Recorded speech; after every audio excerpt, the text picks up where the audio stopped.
Permisi, Bu Elina. Mohon maaf mengganggu waktunya sebentar. Di sini saya bermaksud untuk melakukan sebuah wawancara terkait tentang materi saya di pendidikan guru penggerak, ada tentang kepemimpinan kepala sekolah, kaitannya dengan pengambilan keputusan. Nah, yang pertama, ketika selama ini bagaimana cara panjenengan sebagai kepala sekolah bisa mengidentifikasi kasus-kasus yang merupakan dilema etika atau rujukan moral yang pernah dialami? Dilema etika itu kan kita dihadapkan pada kasus yang benar dan benar. Kalau jadi kita mengambil suatu keputusan yang berhubungan dengan kebenaran tapi bertentangan. Tapi kalau misalnya rujukan moral itu antara benar salah. Jadi pengambilan keputusan yang harusnya diambil benar tapi tindakannya kita salah. Itu kalau menurut saya. Baik. Kemudian berikutnya ini Bu, selama perjalanan menjadi pemimpin sekolah ini, bagaimana cara panjenengan menjalankan pengambilan keputusan yang ada di sekolah? Nah, terutama untuk kasus-kasus di mana ada dua kepentingan yang dua-duanya ini sama-sama benar atau sama-sama mengandung nilai kebebasan universal. Kalau itu kan kita punya 3 prinsip untuk pengambilan keputusan. Yang satu itu berbasis akhir, sama yang rasa peduli, dan yang satunya itu kita peraturan gitu, harus sesuai ini. Yang sering panjenengan terapkan gitu kira-kira ke guru mungkin atau ke murid seperti apa? Kalau saya seringnya berbasis peraturan, kan itu lebih mudah. Tapi kalau dengan murid kadang juga harus berbasis rasa peduli juga ya, karena kadang situasinya setiap ini beda, setiap kondisi setiap anak juga berbeda. Baik, berikutnya langkah atau prosedur yang seperti apa yang biasanya panjenengan lakukan selama ini untuk menentukan saya ngambilnya ini pakai cara yang ini, nanti ada problem lagi saya ngambilnya dari sudut pandang yang lain, itu bisa sharing seperti apa? Sebenarnya juga ada 9 langkah ini, tapi kalau saya itu mungkin menggali fakta, situasi siapa saja yang terlibat, terus mungkin juga diadakan uji regulasi, apa itu pengumpulan data-data, juga paradigma yang benar salah juga, seperti itu.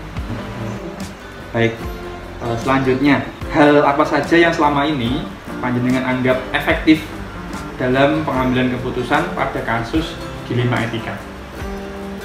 Yang menurut saya paling efektif itu kalau saya menggunakan penerapan dengan menggunakan peraturan sebenarnya. Jadi kita kan kalau udah ada peraturan, paling enggak walaupun ada mungkin rasa kasihan, tapi kan kita harus menggunakan peraturan yang ada. Baik, jadi berlandaskan peraturan yang ada nih. Berikutnya, apakah yang panjenengan memiliki sebuah tata kala atau jadwal tertentu dalam sebuah penyelesaian kasus dilema etika? Misalnya, apakah Anda langsung menyelesaikan di tempat atau mungkin ngatur schedule dulu ini nanti minggu depan aja, terus kemudian bentuknya atau prosedur yang dilakukan itu seperti apa? Kalau misalnya dilema etika itu langkah-langkahnya kalau di tempat juga mungkin ada, tapi tidak seketika. Jadi kita mungkin juga menjadwalkan, misalnya memanggil menggali fakta dulu, terus siapa saja yang terlibat tadi, terus juga kita mendalami bagaimana ini prosesnya dengan prinsip-prinsip yang sesuai pengambilan keputusan. Kalau menurut saya seperti itu. Gitu. Lalu tantangannya apa selama ini? Tantangan dalam pengambilan keputusan pada kasus-kasus dilema etika seperti yang dengan sampaikan tadi? Kalau tantangan bagi saya itu ketika kita dihadapkan pada misalnya paradigma yang kebenaran melawan rasa kesetiaan, dan yang paling berat itu menurut saya itu rasa kasihan itu.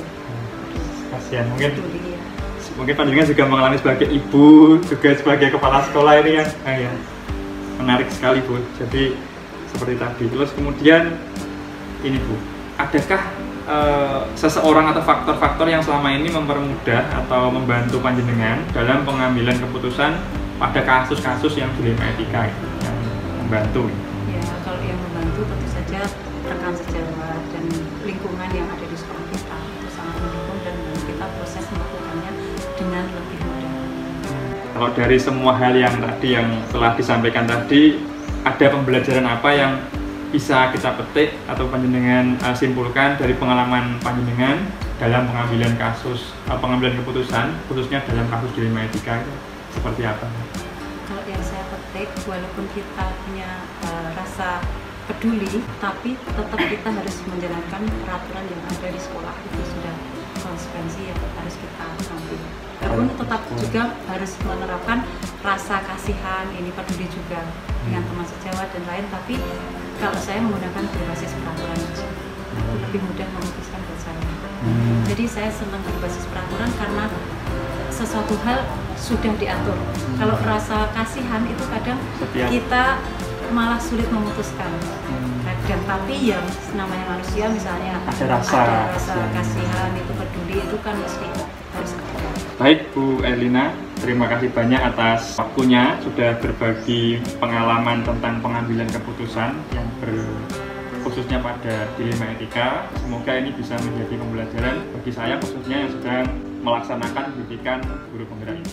Terima kasih atas waktu yang diberikan. Saya izin dulu. Assalamualaikum. Waalaikumsalam. Lihatlah matahari telah tinggi di ufuk timur sana. Seruan ilahi Rabbi samina wa atona. Pagi, Ustadz Satrio. Terima kasih Mas Bayu. Saya mohon maaf ini ganggu banget waktunya Ustadz Satrio di kala kesibukannya. Hari ini saya bermaksud untuk melakukan wawancara terkait dengan materi saya di pendidikan guru penggerak tentang kepemimpinan sekolah, utamanya pada pengambilan keputusan. Selama ini kan kita selalu dihadapkan pada pilihan-pilihan. Kadang menjalankan program sekolah dengan murid, dengan sesama rekan-rekan guru. Nah, menurut panjenengan, bagaimana bisa caranya untuk mengidentifikasi kasus-kasus yang merupakan dilema etika atau bujukan moral yang selama ini panjenengan alami? Mas Bayu, jadi memang betul selama memimpin sekolah atau apalagi sekolah yang di Muhammadiyah itu kita dihadapkan pada kasus-kasus yang bisa dikatakan dilema etika ataupun bujukan moral. Dilema etika itu biasanya adalah pilihan-pilihan yang dimana kita dihadapkan pada pilihan yang memang semuanya baik, semuanya benar, sedangkan yang bujukan moral kita dihadapkan pada keterbalikannya.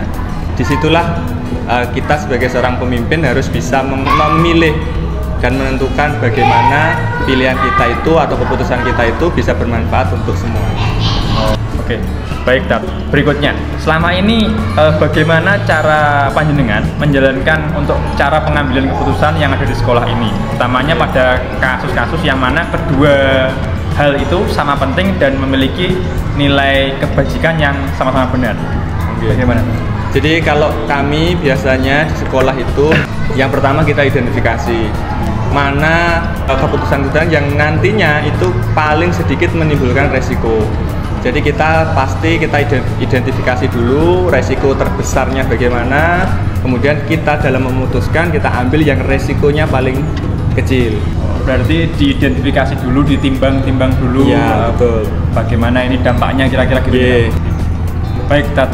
Lalu berikutnya langkah-langkah yang panjenengan lakukan atau prosedurnya itu seperti apa untuk melakukan pengambilan keputusan? Misalnya ada persoalan atau ada program sekolah. Nah, kira-kira cara mengambil keputusan yang panjenengan lakukan itu seperti apa?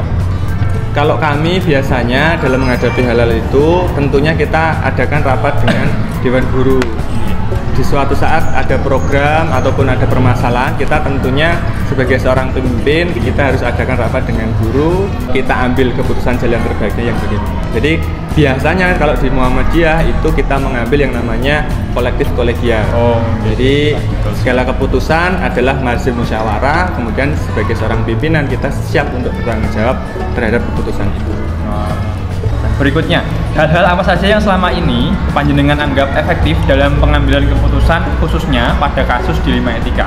Kalau berkaitan dengan dilema etika, tentunya itu tadi kan kita kembali lagi ya, karena ini pilihan-pilihan yang sulit, semuanya ada nilai plusnya, maka yang pertama harus kita tentukan dulu adalah ya kita ambil resikonya yang paling kecil karena semuanya baik.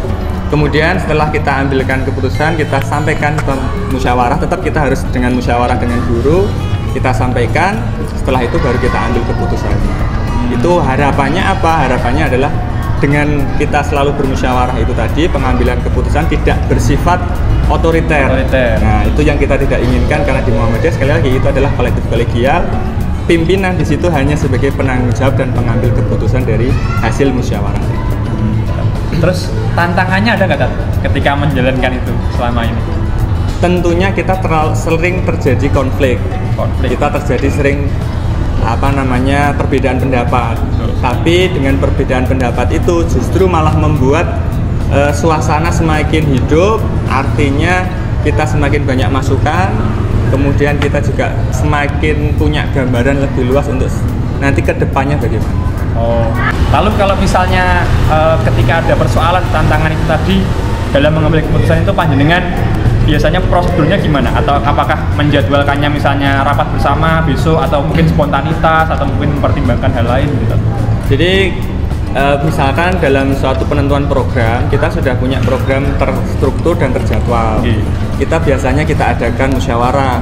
Kemudian kita berikan kebentukan panitia atau dan sebagainya, kita berikan kesempatan mereka untuk penyusunan, baru nanti kita tentukan ini fix atau tidaknya, itu memang menjadi kewenangan kami sebagai kepala sekolah. Jadi program sudah ada, nanti yang dikasih personnya yang diberikan PJ gitu ya, jadi panitianya. Baik. Lalu kemudian dari semua tadi yang panjenengan sampaikan, kira-kira pembelajaran apa yang bisa kita petik atau panjenengan ambil ketika mengambil keputusan yang kasusnya dilema etika tadi? Jadi karena kita sering bermusyawarah, artinya guru-guru tidak hanya kepala sekolah itu keputusannya otoriter, jadi guru-guru juga punya hak, punya kepentingan, juga punya tanggung jawab. Itu artinya dengan kita mengambil keputusan tidak serta-merta oleh pimpinan saja, melibatkan guru, melibatkan semua sivitas akademika, harapannya adalah semua punya tanggung jawab akan keputusan itu.